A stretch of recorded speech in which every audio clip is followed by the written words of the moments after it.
우리에게 주시는 하나님의 말씀은 요한일서 5장 4절로 5절 말씀 2절을 보겠습니다. 우리 함께 한 목소리로 읽겠습니다. 시작. 무릇 하나님께로부터 난 자마다 세상을 이기느니라. 세상을 이기는 승리는 이것이니 우리의 믿음이니라. 예수께서 하나님의 아들이심을 믿는 자가 아니면 세상을 이기는 자가 누구냐. 아멘. 기독교 신앙의 핵심은 믿음입니다. 믿음이 마음속에 생기면서 신앙이 출발되게 됩니다. 사람마다 좀 이게 달라요.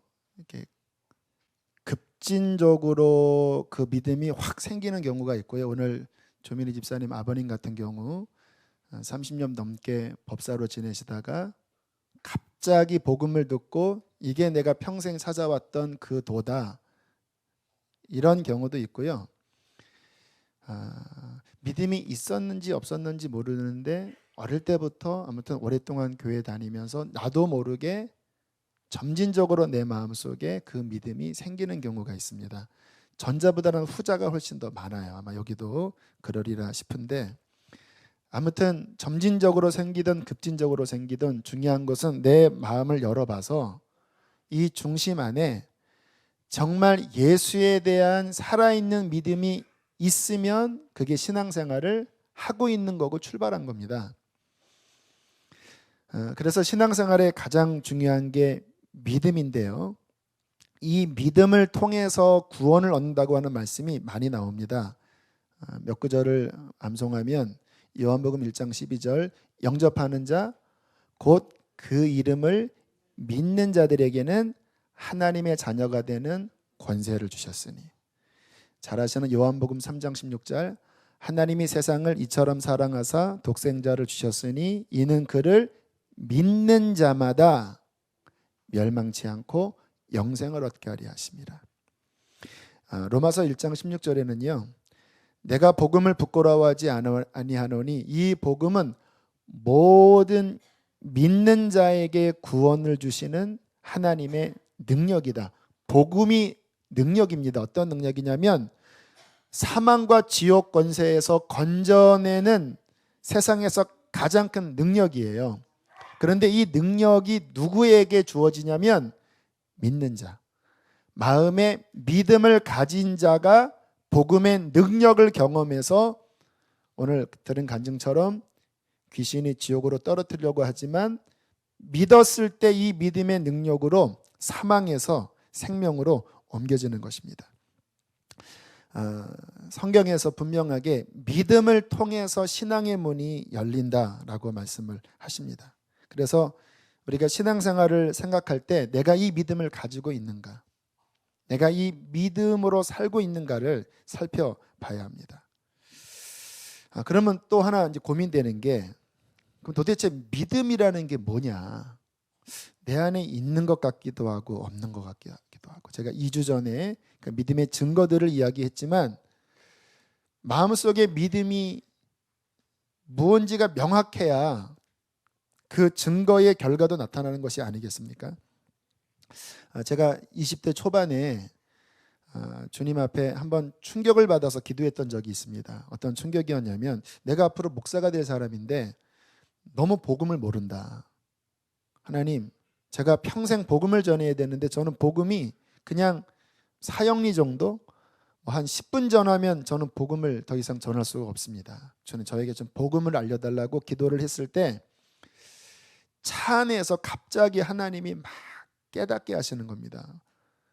지금도 그때가 생각이 납니다. 차를 타고 가는데, 버스를 타고 가는데 그 위에서부터 다운로드 되듯이 하나님의 어떠한 깨달음들이 막 몰려와서 제가 책가방에서 노트를 꺼내서 막 적었습니다. 그때 부어진 깨달음이 뭐였냐면 믿음에 대한 깨달음이었어요. 주님께서 깨닫게 하시기를 하나님의 약속하신 것을 마음에 믿을 때 하나님의 약속이 우리에게 실제가 된다.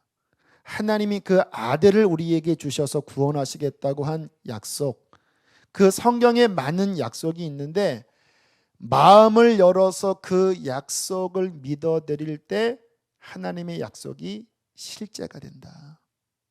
그러니까 저는 지금 나중에 생각해 보니까 왜 복음을 가르쳐 달라고 했는데 왜 믿음을 가르쳐 주셨을까? 성경의 그 모든 복음의 축복이 내 것이 되게 만드는 손은요, 파이프는요, 그릇은요, 믿음입니다.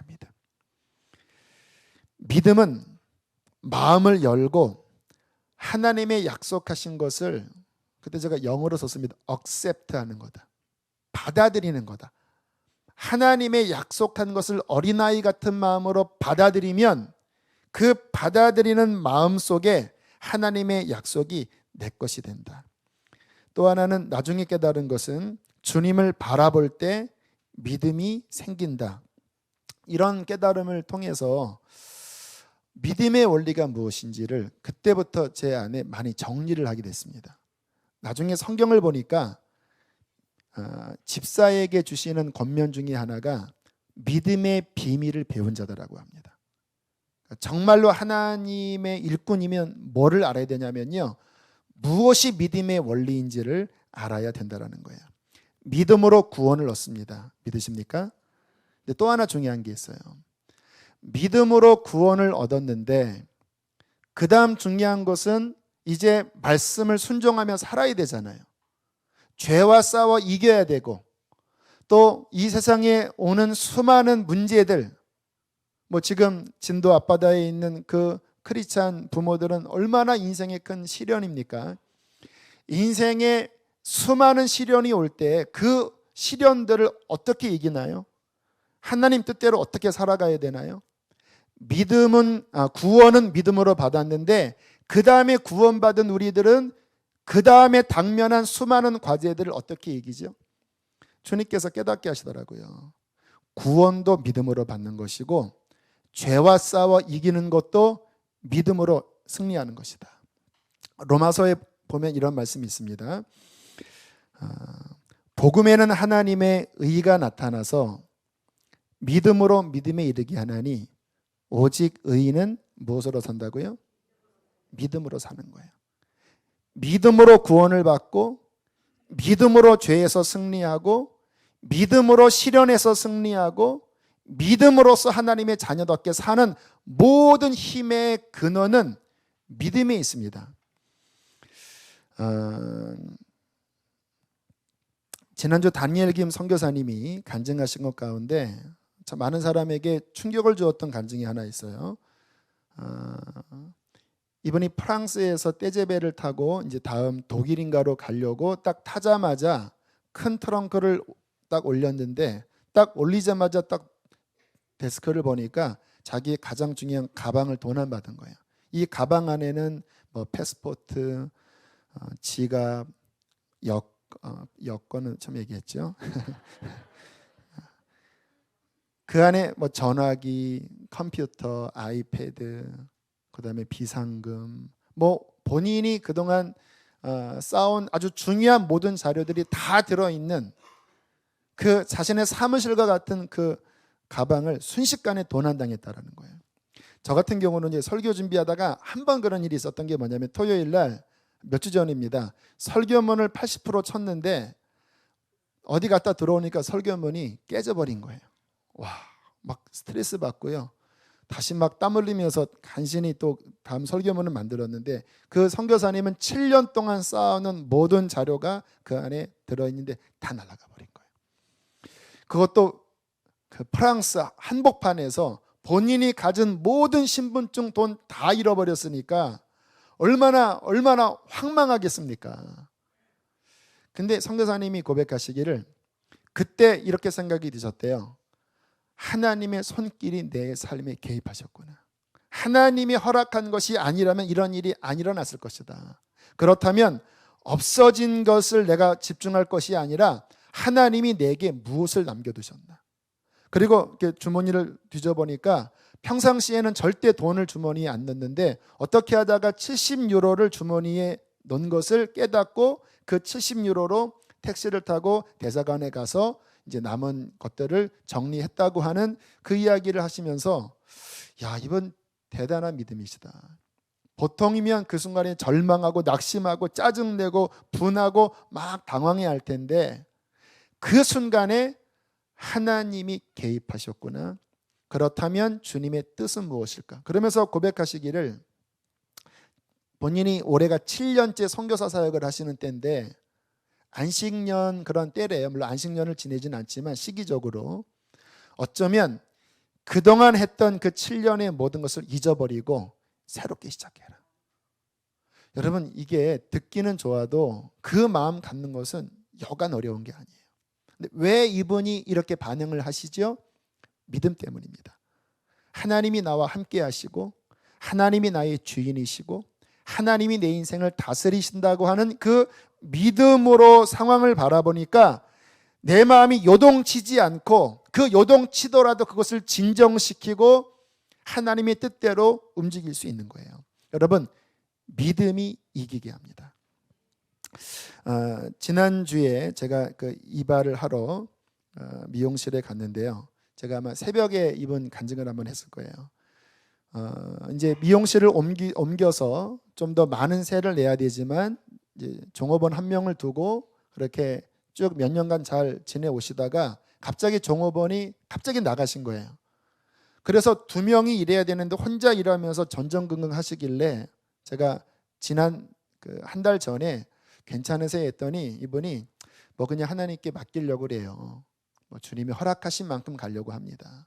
그런데 한 달 지나서 다시 갔는데 여전히 혼자 계신 거예요. 그래서 조심스럽게 다시 한번 여쭤봤습니다. 아직 안 오셨어요? 그랬더니 이 권사님이 하시는 말씀이 목사님, 이게 지금 하나님의 응답입니다. 뭐가요? 본인은 꼭 종업원이 있어야 된다고 철석같이 생각을 했대요. 그런데 종업원과 함께 일하면서 또 쉽지 않은 일이 있잖아요. 문제는 뭐냐면 종업원의 월급을 주려고 늘 마음에 근심이 있었대요. 그래서 한밤중에 잠을 깊게 잔 적이 거의 없고 자다가 자꾸 깬대요. 스트레스 받으니까. 그래서 늘 마음에 근심이 있었는데 목사님, 지금 이 종업원이 나간 다음에 잠을 안 깨요. 푹 자고 있어요. 또 하나는 제가 대출 받은 게 있어서 이 대출을 어떻게 갚아야 되나 생각을 했었는데 계속 월급을 주면서 갚을 수가 없었는데 지금은 주님이 허락하신 만큼만 하려고 하니까요. 목사님, 지갑에 돈이 생기기 시작했어요. 대출금을 갚기 시작했어요. 목사님, 이 모든 것이 하나님의 인도하심이었어요. 특별하게 하나님이 허락하지 않으면 그냥 주신 만큼만 하려고 해요. 얼마나 그 말을 듣고 마음이 평안하고 감사했는지 몰라요. 여러분, 믿음은요, 환경을 바라보는 시각을 바꿔줍니다. 막 내 뜻대로 해야 되고 막 뭔가 답답해하는 마음이 아니라 하나님 안에서 상황을 바라보면 내 삶에 허락된 많은 환경들이 하나님의 축복임을 깨달을 수 있다는 것입니다. 이 믿음이 세상을 이기게 한다는 거예요. 오늘 본문 다시 한번 보실까요? 요한일서 5장 4절 5절 한번 보세요. 함께 읽겠습니다. 시작. 무릇 하나님께로부터 난 자마다 세상을 이기느니라. 세상을 이기는 승리는 이것이니 우리의 믿음이니라. 예수께서 하나님의 아들이심을 믿는 자가 아니면 세상을 이기는 자가 누구냐? 아멘. 믿음이 이기게 한다라는 것. 예수께서 하나님의 아들이시고 나의 주인님이시고 그분이 내 삶을 다스리시고 그분이 나의 주님이시라는 것을 정말 마음속에 믿으면 세상 사람들은 그 믿음이 없거든요. 그러니까 좋은 일이 생기면 좋아했다가 망한 일이 생기면 망해버리는 거예요. 그런데 우리는 마음속에 하나님에 대한 살아있는 믿음이 있으니까 그 믿음의 힘이 세상 사람들과는 다르게 절망할 가운데서도 절망하지 않게 되고 죽을 상황 가운데서도 죽지 않을 수 있는 힘을 그에게 준다라는 것입니다. 우리 교우들이 신앙생활을 하면서 아마 여러 마음속에 갈등이 있으실 거예요. 뭐 특별히 이 강단에서 선포되는 말씀이 좀 영적으로 강력하게 도전을 주는 말씀이 많다 보니까 어떤 분들은 내가 정말 구원을 받았나? 그냥 교회만 왔다 갔다 하는 것이 아닌가? 또 어떤 분은 나는 왜 이렇게 변화되지 않지? 나는 왜 이렇게 죄를 못 이기지? 나는 왜 이렇게 시험이 오면 흔들리고 넘어지지? 내가 진짜인가? 이러한 신앙생활에 회의를 갖고 계신 분도 저는 많으리라 싶어요. 그런데 여러분, 제가 말씀을 준비하고 전하면서 고민하는 게 있습니다. 제 사역 가운데 하나가 영적으로 이렇게 깨트리고 각성시키는 사역이거든요. 주님이 저에게 주신 은사기 때문에 제 말씀이 좀 날카롭기도 하고 좀 충격을 주기도 해요. 그것 때문에 회개가 일어나고 또 정신을 차리는 것은 분명히 필요합니다. 그런데 거기서 끝나버리면 복음이 아닙니다. 내가 충격받고 회개하고 각성하는 데서 끝나버리면 내 마음은 뭔가 이렇게 정신이 차려지고 그리고 바르게 살아야 되겠다라는 마음을 가질지는 몰라도 그 마음만 가지고는 하나님의 뜻대로 못 삽니다. 정죄감만 느낄 수 있어요. 여러분, 우리가 영적 각성이 일어나고 회개가 일어나는 것도 중요하지만 더 중요한 것은 뭐냐면 예수 그리스도가 하나님의 아들이시고 그분이 내 안에 거하시고 그분이 나를 모든 죄와 시험에서 이기게 하시는 분이라는 것을 마음속에 믿을 때 그 믿음이 우리를 이기게 할 것입니다.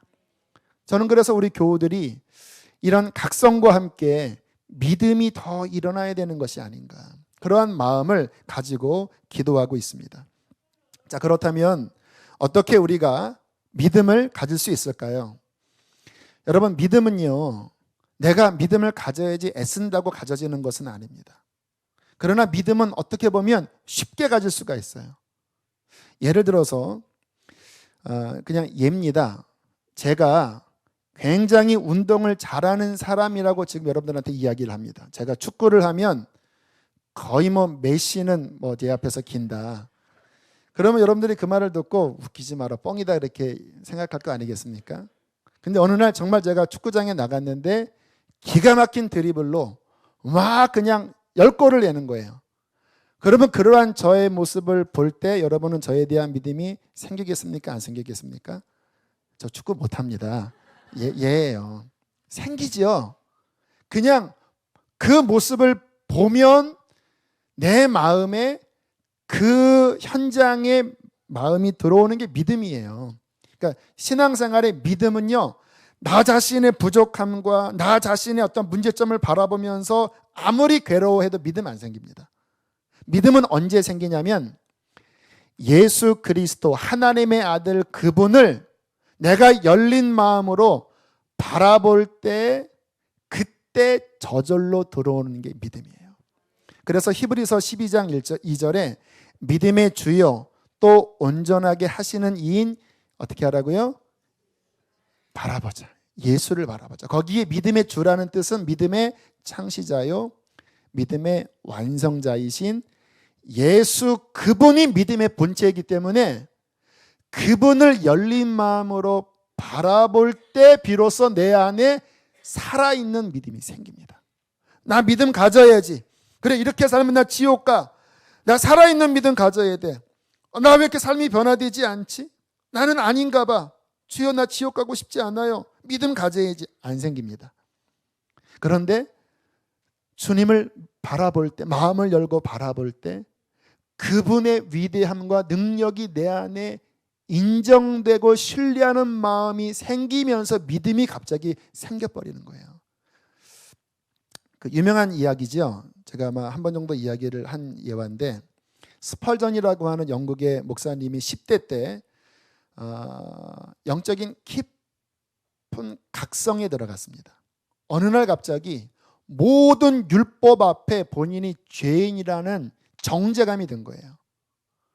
성경을 읽어도 그 모세의 율법이 자신을 막 채찍질을 하고, 설교를 들어도 하나님의 뜻대로 살아야 한다고 하는 말씀이 너무 나를 막 옥죄는 영적인 채찍으로 막 다가오는데, 너무나 괴로운 가운데 그 양심의 고통 중에 5년간을 괴로워했다 그래요. 얼굴에 이제 기쁨이 없지요. 왜냐하면 교회를 다니고 신앙생활을 해도 정죄감만 되니까. 그렇게 괴로워하는 인생의 절망의 시간을 지나던 어느 날 눈이 너무나 많이 와서 본교회를 가지 못한 거예요. 그래도 주일은 지켜야 되니까 근처에 있는 조그만 허름한 교회를 그냥 들어갔대요. 근데 눈이 너무나 많이 와서 담임 목사님이 그 교회도 못 오신 거예요. 시간이 지나니까 어떠한 누추한 옷을 입고 있는 한 집사님이 강단 위로 올라가더래요. 뭐 간단하게라도 설교를 하려고. 그런데 이제 그 설교자의 평신도 설교자에게 하나님의 능력이 임했나 봐요. 갑자기 딱 강단에 서서 이렇게 외치기 시작하더래요. 이사야서에 보면 땅 끝의 모든 백성아 나를 앙망하라 그리하면 구원을 얻으리라. 그 말씀이 있거든요. 그 말씀을 읽더니 갑자기 이렇게 막 외치기 시작했대요. 여러분, 예수님을 바라보세요. 바라보는 것은 어렵거나 힘든 것이 아닙니다. 그렇죠. 힘든 거 아니죠. 대학 나온다고 잘 바라봐지고 초등학교 나왔다고 못 바라지는 거 아니지요. 그냥 바라보는 겁니다. 그런데 여러분은 왜 여러분 자신만 바라봅니까? 그냥 예수님을 바라보세요. 그러더니 갑자기 막 본인이 은혜 받아서 오 예수를 바라보라. 그분은 십자가 지셨도다. 오 예수를 바라보라. 그분은 죽음에서 부활하셨도다. 오 예수를 바라보라. 그는 하나님 보좌 우편에 계시도다. 여러분 주님을 바라보십시오. 그러다가 사람이 한 20명밖에 안 모이니까 스펄전 그 청년이 저 구석에서 앉아있는 모습 보고 갑자기 어이 청년, 당신 얼굴을 보니까 너무 어두워. 당신 그렇게 살다가 지옥 가. 청년, 예수를 바라봐. 그 말을 들었을 때 갑자기 마음속에 주님이 바라봐지는데 스펄전의 고백이 주님을 바라보는 순간 모든 몇 년간의 마음의 영적인 먹구름이 사라지고 진정한 믿음이 생기면서 구원을 받았노라고. 이게 스펄전 목사님의 회심의 간증입니다. 여러분, 우리의 신앙생활에 믿음이 생기게 하는 핵심적인 주체는 예수를 바라보는 것입니다. 그냥 마음을 열고 주님을 바라봐야 돼요. 근데 문제는 주님을 잘 안 바라봐져요. 또 주님이 눈에 안 보이잖아요. 주님이 어디 계십니까? 주님 어떻게 바라봐야 되죠? 성화 생각해야 됩니까? 막 이렇게 십자가 달으신 성화? 이것도 참 어떻게 보면 애매해요. 주님을 바라본다라고 하는 것을 좀 더 깊게 말씀을 드리면요. 따라하겠습니다. 예수님에 대한 말씀을 들으면서 예수님을 생각하고 예수님을 믿는 것이다. 그게 예수님 바라보는 겁니다. 예수님은 말씀 속에 우리에게 자신을 비추셨거든요. 그러니까 예수님에 관한 말씀을 통해서 예수님을 바라보고 마음을 열고 말씀을 받아들일 때 그때 내 마음속에 믿음이 생긴다라는 거예요.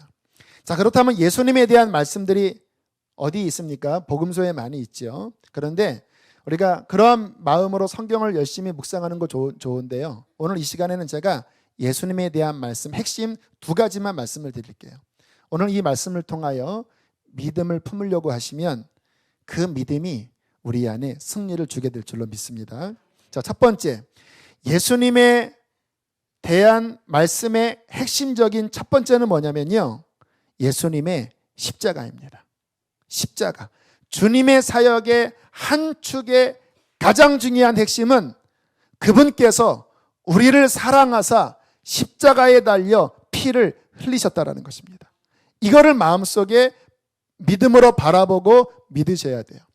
여러분, 주님의 보혈이 어떠한 역할을 하셨습니까?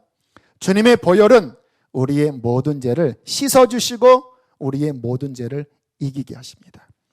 히브리서 9장 14절에 하물며 영원하신 성령으로 말미암아 흠없는 자기를 하나님께 드린 그리스도의 피가 어찌 너희 양심을 죽은 행실에서 깨끗하게 하고 살아계신 하나님을 섬기게 하지 못하겠느냐. 구약의 수많은 양의 피, 소의 피가 구약 백성들의 죄를 씻었다면 하나님의 아들이 인간이 되셔서 그 하나님의 아들의 죄 없는 그 피의 공로가 어찌 우리를 못 씻어주겠으며 그 피의 공로가 어찌 우리로 하여금 하나님을 섬길 수 있는 힘을 못 주겠느냐. 여러분, 그리스도의 피 한 방울이면 인류의 모든 죄를 다 속할 수 있습니다. 그리스도의 피 한 방울이면 여러분의 평생에 시달리는 그 죄 문제를 해결할 수 있습니다. 그리스도의 피를 바라보세요. 그리스도의 피가 여러분의 죄를 이기게 하십니다. 내 가슴을 치면서 회개하는 것 첫 번째 출발이라면 그리스도의 피를 바라보고 그 피의 능력으로 죄에서 해방되는 것이 죄의 승리의 완성인 것입니다. 박보영 목사님이 하나님을 믿지 않다가 기적적으로 심장병이 고침받으면서 하나님을 비로소 믿게 되었어요. 극적으로. 그 순간에 바로 그 심장 고치기 전까지는 하나님이 어디 있냐, 난 하나님 절대 안 믿는다, 본인의 그 정욕대로 그렇게 살아가다가 심장병이 고쳐지자마자 하나님이 계시구나 라는 것이 깨달아졌을 때 그렇게 통곡을 하셨다라는 거예요. 왜냐하면 본인이 그동안 지은 죄를 생각해 보니까 이거는 도대체 하나님 앞에 용서받지 못할 죄라는 것이 뼈저리게 느껴서 하나님께 이렇게 외쳤대요. 왜 나를 그때 죽이지 않으셨어요? 왜 나 같은 자를 살려두셨어요? 그리고 너무 오열을 하니까 이게 그냥 속에 있는 게 막 오바이트로 나와서 그 바닥에 그냥 다 토해 놓는데 너무 괴로워서 그 본인이 토해 놓은 거기에 막 뒹굴르면서 왜 나를 죽이지 않으셨냐고 막 그렇게 통곡을 할 때 갑자기 마음속에 음성이 들렸다고 합니다. 얘야, 고개를 들어라. 고개를 드니까 그 강단 앞에 십자가가 보이더래요.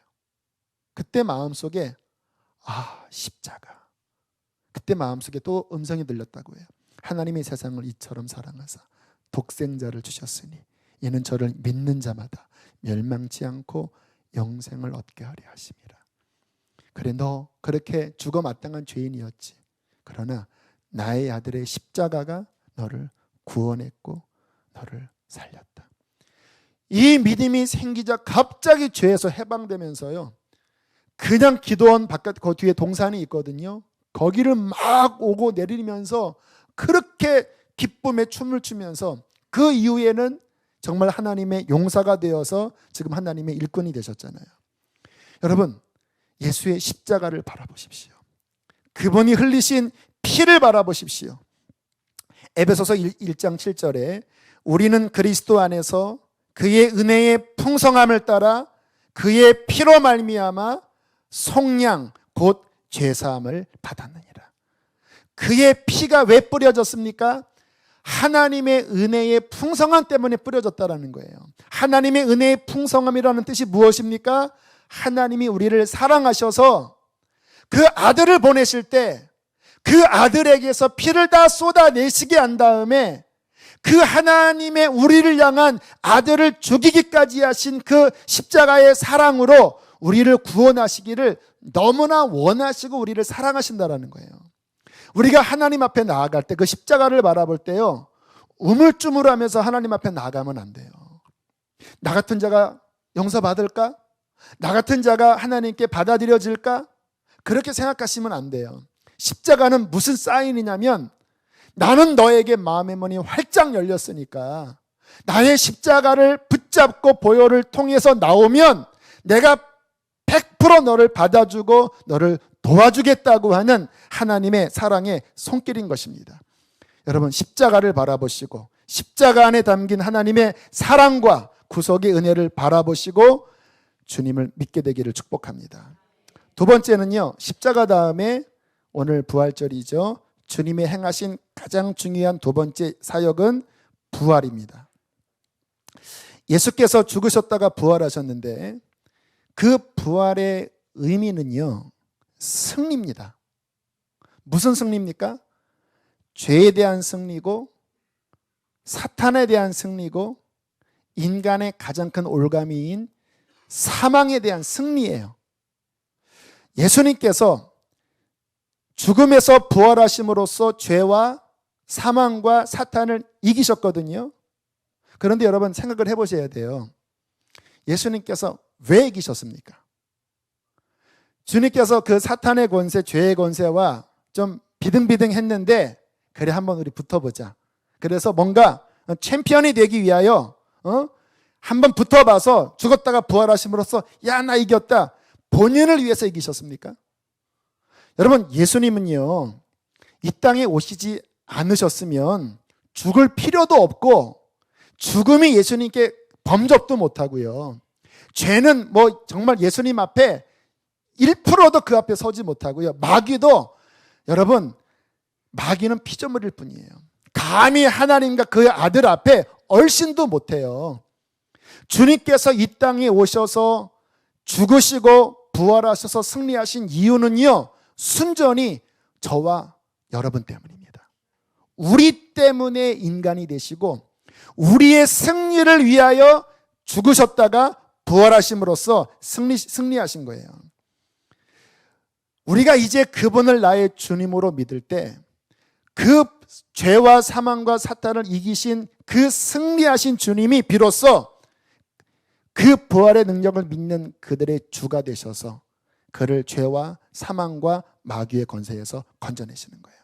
우리 조민희 집사님 아버님이 어떻게 구원을 받았습니까? 한번 합리적으로 생각하면 평생 우상을 섬기고 평생 많은 사람들에게 상처를 주시고 그렇게 마지막 몇 달 앞두고 어떻게 염치불구하고 어떻게 구원받습니까?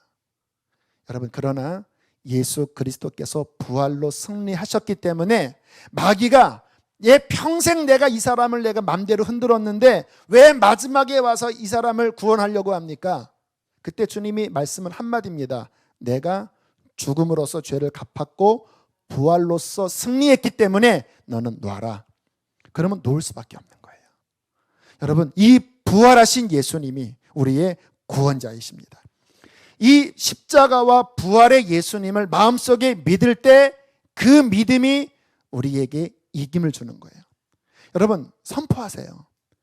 우리가 마음속에 이런 말씀을 들어도요 믿음이 너무나 약하니까 어려움만 당하면 마음속에 좌절이 돼요. 구원받을까? 죄를 이길까? 그때 여러분 믿음이 일어나려면요 선포하십시오. 주님 나의 죄 때문에 십자가에 지시고 나에게 승리를 주시기 위하여 부활하셨습니다. 그렇게 선포할 때 그 선포 속에 믿음이 더 강화됩니다.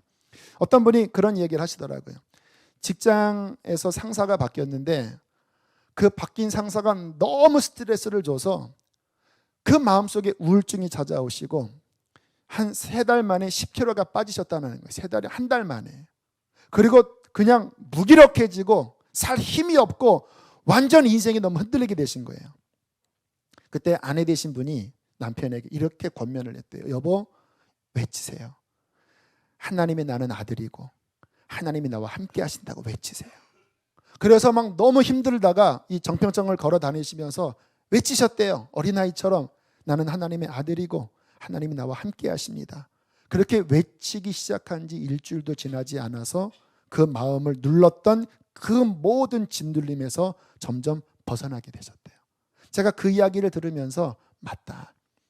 믿음으로 선포할 때 마음속에 믿음이 강화되는구나. 여러분 더 중요한 게 있습니다. 예수님이 부활하셨다는 것에 정말 핵심은 뭐냐면요.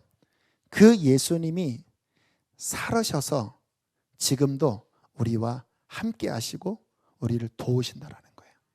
그게 부활에 대한 가장 최고의 진리입니다. 물론 승리하신 것도 대단한 진리예요. 그런데 예수님 승리하셔서 저 멀리 계시면 우리와 무슨 상관입니까? 그분은 승리하셔서 우리 안에 오셨습니다. 그리고 신앙생활은 뭐냐면요. 그 우리 안에 살아계신 승리하신 주님으로 오신 그분과의 관계 속에서 그분을 붙잡고 그분의 음성을 들으면 그 음성으로 이기게 되는 거예요. 제가 어떻게 제 삶에 당면한 모든 것들을 이기는지 아세요? 제가 자주 말씀드리잖아요. 저는 예수님께로 가서 그분께 기도하고 그분의 음성을 듣고 그분의 말씀을 들으면 그때 주신 그 말씀이 저를 살리게 합니다. 저는 평생 예수는 나의 힘이십니다. 평생 예수는 나의 지혜이십니다. 평생 예수는 나의 생명이에요. 한 번의 지혜, 한 번의 생명이 아니라 매 순간마다 부활하셔서 살아계신 주님이 내 안에 계신데, 제가 믿음으로 날마다 그분에게 가서 내 연약함, 내 수치, 나의 부족함을 그분 앞에 아뢰일 때 그분은 날마다 우리를 도와주실 것입니다. 그게 나의 믿음이에요. 지난 한 주간 세월호 침몰 사건 때문에 여기 계신 분들 온 국민이 굉장한 마음의 디프레스에 빠지셨습니다. 저도 계속 뉴스를 보면서 마음이 너무나 가라앉고 이게 괴로운 거예요. 이제 그만 봐야지 해도 또 누구 생존자가 있나? 또 어떤 일이 일어나지 않았나? 그렇게 시간을 수요일, 목요일 보내면서 이제 문제가 하나 생긴 게 뭐냐면, 수요일부터 다니엘 김 선교사님 집회가 진행이 됐잖아요. 근데 집회는 이게 가라앉으면 안 되잖아요. 그런데 이게 온 국민의 마음도 그렇고 제 마음도 너무 이렇게 가라앉아 있어서, 이 집회 분위기 어떡하나, 선교사님한테 좀 힘드시죠 했더니, 이런 상황이 제일 힘듭니다. 말을 안 할 수도 없고 예민하기 때문에 할 수도 없고. 그래서 하나님 좀 도와달라고 기도를 하고, 둘째 날 제가 이 자리에 앉아서 이제 찬양을 하고 있고 주님을 바라보고 있었는데, 갑자기 제 안에 이 사건에 대한 어떤 깨달음이 하나가 제게 주어졌습니다. 이 부분은 이 사건에 대한 하나님의 공식적인 뜻이다라고 저는 말씀을 못 드리겠고, 저에게 깨닫게 하신 겁니다. 저에게. 지금 침몰해 가는 그 배, 지금 다 침몰했죠. 그 안에 타고 있는 아이들, 또 그 아이들과 그 상황을 어떻게 해결해 보겠다고 해군과 공군과 경찰 다 동원됐는데도 어떻게 손쓸 수 없는 이 상황이 마치 지금 이 시대에 청소년들의 상황이라는 생각이 갑자기 드는 거예요. 여러분, 지금 아이들의 상황은 심각한 상황입니다. 죄가 너무나 깊고 가깝게 아이들의 생활 속에 침투해 돌아버렸어요.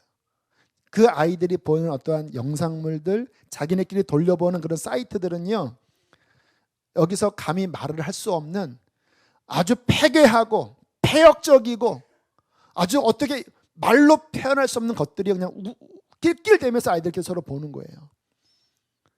그 상황 속에서 아이들의 마음은요, 지금 죄의 거의 침몰 상황이에요. 그것을 우리나라 교육이 해결하지 못합니다.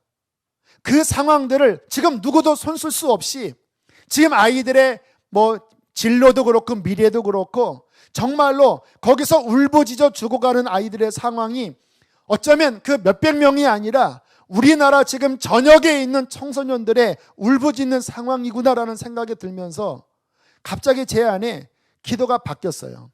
이것은 그 배에 탄 아이들을 위해서 기도하는 것뿐만 아니라 이 땅에 청소년들을 위해서 기도해야 되는구나. 그래서 둘째 날에 이 기도 제목을 놓고 우리 교우들이 간절하게 눈물로 기도를 드렸잖아요. 그리고 금요일, 그저께 새벽, 원래 이제 정상적인 특세면 다른 말씀을 전해야 되는데 너무 이 상황이 커서 이 사역에 관한 지금 이 상황에 대한 말씀을 제가 나름대로 이렇게 정리를 한번 해봤어요. 그리고 설교를 하고 제자리에 들어와 앉아서 기도를 하는데 그런 생각이 드는 거예요. 너 기도하고 끝낼래? 그냥 이 상황을 한번 해석하고 끝낼래? 너 뭔가 해야 되잖아. 주님, 제가 뭐를 합니까? 그때 제 마음속에 하나 이렇게 밀쳐놓았던 한 가지가 떠올랐습니다. 모르겠어요. 어떤 분이 몇 년 전에 저에게 그렇게 기도를 해주셨습니다. 목사님의 사역 가운데 청소년들을 깨우는 사역이 있습니다. 왜냐하면 목사님이 걸어왔던 길들이 가정의 어떤 어려움들, 그러한 많은 것들이 청소년들을 깨우기 위한 어떤 준비일 수 있습니다. 그 사역 하세요. 근데 제가 그 말을 듣고 기분이 안 좋았습니다. 왜냐하면 제일 힘든 대상이 청소년들이에요. 특히 중학생들은요, 얘네들은 성인도 아니고 애도 아니고 이상한 분위기고 기도하자고 해도 잘 기도도 안 하고요. 그동안 제가 많이 청소년 집회를 가긴 했지만 몇 번 실패를 했어요. 제가 생각하기에. 물론 많은 경우 하나님께서 회개시키시고 막 영적으로 일으키셨지만 몇 번 딱 말씀을 전하고 기도를 하는데 3번 그랬구나. 아이들이 요동을 안 하는 거예요. 그때 제 마음이 너무 힘들고 낙심이 되어서 사역, 내가 아이들 사역은 이제 나도 40대 중반인데 언제까지 아이들 사역하냐. 이제 난 어른들 만나야 되겠다. 그렇게 이제 접고 작년부터 계속 전화가 오면 죄송합니다. 제가 올해는 안 됩니다. 뭐 선교 가야 합니다. 올해는 뭐 때문에 안 되면 계속 제가 이렇게 거절을 했습니다. 근데 이 자리에서 기도하는데 주께서 그 거절했던 제 태도를 바꾸시는 거예요. 주님께 이렇게 기도했습니다. 하나님, 하겠습니다. 주님, 침몰에 가는 배와 같은 그 청소년, 제가 세월호에 가서 건질 수는 없지만 지금 이 시대에 그렇게 울부짖는 아이, 한 아이를 살릴 수 있다면, 하나님이 내 삶에 행하신 그 회복과 구원을 통해서, 그 복음을 통해서 한 아이라도 살릴 수 있다면, 주님, 제가 아버지 가서 힘들어도 진액을 빼더라도 하나님 그렇게 외치면서 하나님 영혼을 살리겠습니다. 막 기도를 하는데 제 마음에 간절함이 나오고 제 안에 뜨거움이 일어나는 거예요. 금요일 저녁에 청소년들이 많이 왔고 이제 기도할 때 좀 나와서 기도하라고 하니까 아이들이 좀 많이 나왔더라고요. 제 안에 오늘은 아이들을 위해서 기도하자. 그리고 아이들을 위해서 기도하는데 제 마음 중심 안에 사랑이 일어나고 있음을 깨달았어요. 그전에는 그냥 아이였는데 이제는 그 아이들을 기도하면 불쌍하고 안타깝고 거기서 외치는 것 같고 기도를 하는데 몇몇 아이들이 막 울더라고요. 여러분, 왜 제가 이 사건이 제 마음속에 제 사명을 발견하는 시간이 되었을까요? 제가 뭔가 이렇게 궁리를 많이 해서 그런 건가요? 아닙니다. 제 안에 살아계신 예수님, 그분과 관계를 맺을 때 어떠한 사건이라도 그분과 관계 맺으면 그분은 그 상황을 다르게 하나님의 관점으로 바라보게 하십니다. 하나님의 관점으로 바라보면 이기는 거예요. 여러분, 예수님의 부활, 그분이 교리가 아니고 종교가 아니고 부활하셔서 살아계신 승리하신 주님으로 그분은 우리 안에와 계십니다. 그분을 믿어드리고 그분의 말씀에 귀를 기울이고 살아계신 그분과 대화하면서 그분과 나와 마음을 나눌 때 그 믿음은 세상을 이기게 할 것입니다. 그 믿음은 십자가를 지게 할 것입니다. 그 믿음은 세상을 구원할 것입니다. 그 예수에 대한 십자가와 부활의 믿음으로 승리하는 저와 여러분 되시기를 축복합니다. 함께 이 시간 기도하겠습니다. 우리 찬양하고 기도합시다. 주 하나님, 독생자 예수, 날 위하여 오시었네. 내 모든 죄 용서하시고 죽음에서 부활하신 나의 구세주. 우리 시간 담대한 믿음으로 이 찬양을 함께 선포하고 우리 기도하겠습니다.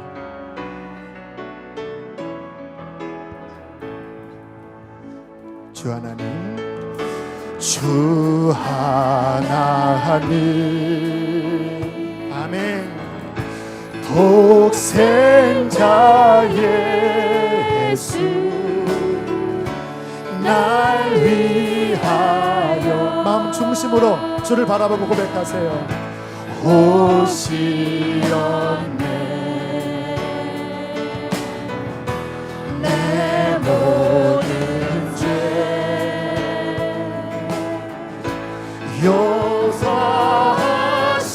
용서하시고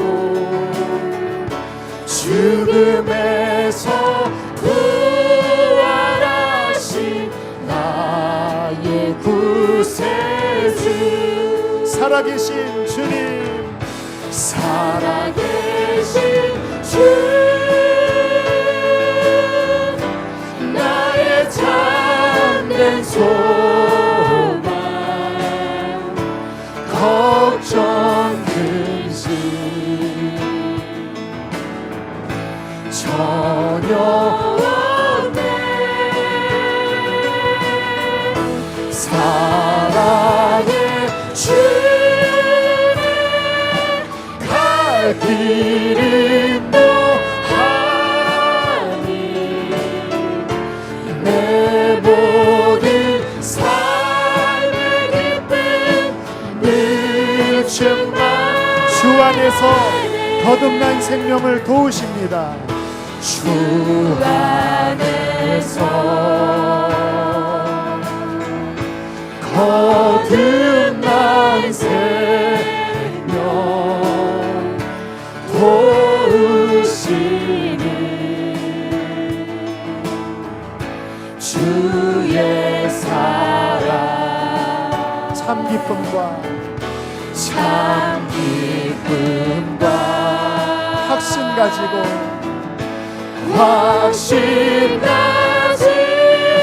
예수님의 도우심을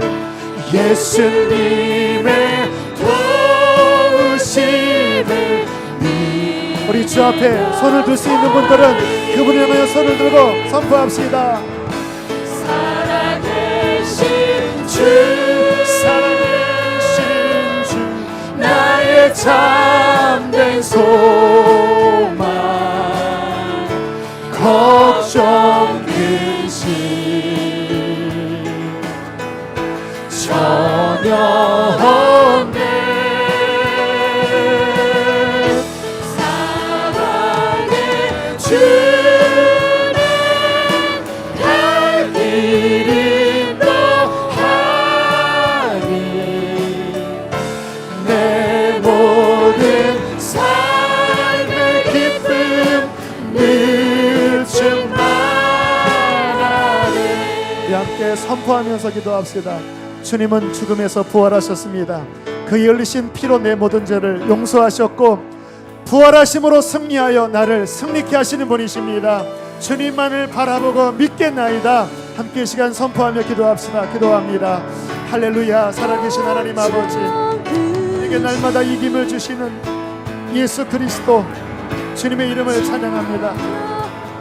영접하는 자, 곧 그 이름을 믿는 자들에게는 하나님의 자녀가 되는 권세를 주셨다고 말씀하신 하나님, 주님, 이 복음은 모든 믿는 자에게 구원을 주시는 하나님의 능력이 됨이라 하셨습니다. 주님, 당신의 복음을 들었습니다. 내가 믿습니다. 믿습니다. 주님, 하나님 아버지, 내가 주를 믿나이다. 내가 주를 믿나이다. 주님은 나의 생명이시며 주님은 나의 구원이시며 주님은 나의 보배이십니다. 주님, 나의 지혜이십니다. 나를 이기게 하십니다. 나를 승리케 하십니다. 하나님 감사합니다. 이 시간 한 번 더 기도합니다. 이 가운데 마음에 낙심이 있는 분들이 있는 것 같아요.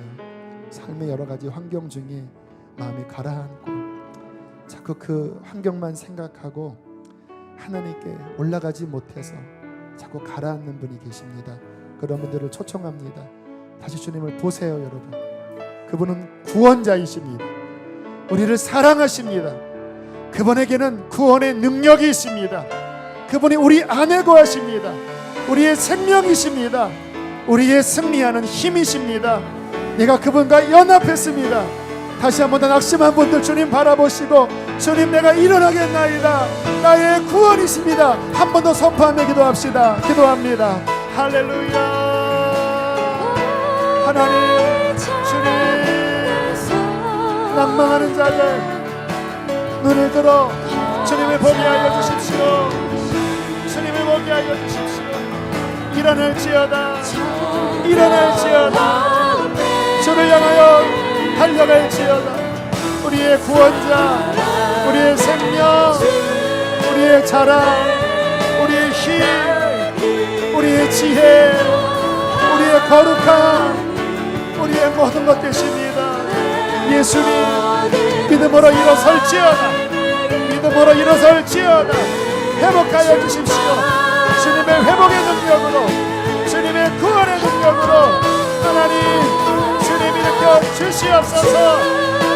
사방으로 우겨쌈을 당하여도 쌓이지 아니하며, 답답한 일을 당하여도 낙심하지 아니하며, 거꾸로팀을 당하여도 망하지 아니하면 이 질그릇 안에 보배가 계십니다. 주님, 승리합니다. 할렐루야. 일어날지어다. 회복될지어다. 회복될지어다. 부르짖을지어다.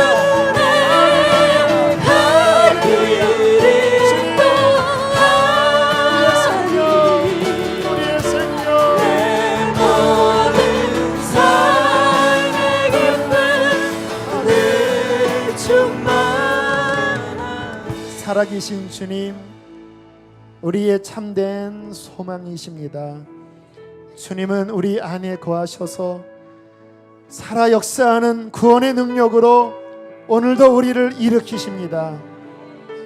우리가 이길 수 없는 죄와 세상의 모든 질곡의 문제들을 내 안에 계신 예수님은 이기셨습니다. 주는 나의 생명이십니다. 주님, 당신을 향한 믿음으로 오늘도 일어나 걸어가겠습니다. 주님을 바라봄으로 달려가겠나이다.